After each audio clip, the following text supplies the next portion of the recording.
सामाजिक न्याय यात्रेतील भीम योद्ध्यांना भीमा कोरेगाव येथे अटक। आपण पाहत आहात नेतानगरी न्यूज चॅनल। नेतानगरी न्यूज चॅनलमध्ये आपल्या सर्वांचं स्वागत। 2018 भीमा कोरेगाव हिंसाचारातील निरपराध विचारवंतांना सोडून देण्याच्या मागणीसाठी भीम योद्धा श्याम निलंगेकर यांच्या नेतृत्वाखाली सामाजिक न्याय यात्रेचे आयोजन करण्यात आले होते। ही यात्रा भीमा कोरेगाव ते मंत्रालय अशी काढण्यात येणार होती।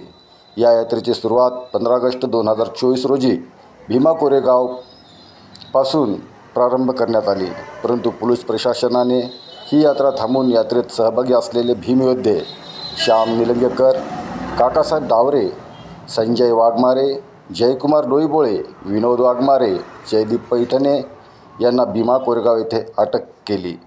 यावेळी भीम योद्धा संजय वाघमारे यांनी नेतानगरी प्रतिनिधीला प्रतिक्रिया दिली।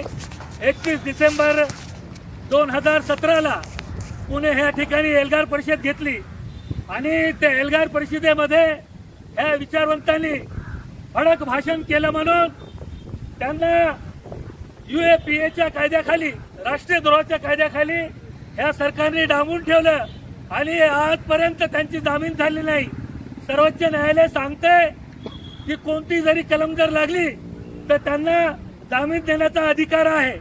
परवाच्याच लोकमतमध्ये बातमी आहे, UAPAच्या कायद्याखाली खान नावाच्या एका व्यक्तीला अटक केलेलं होतं आणि त्यांना जामीन दिली, परंतु ह्या विचारवंतांना आजपर्यंत सोडण्यात आलेलं नाही।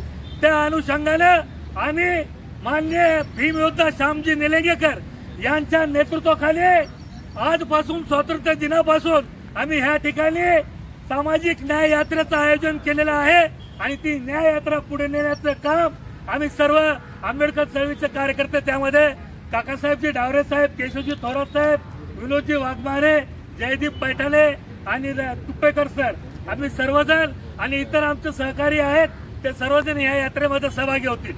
जय भीम, जय भारत। जय जय जय जय जय।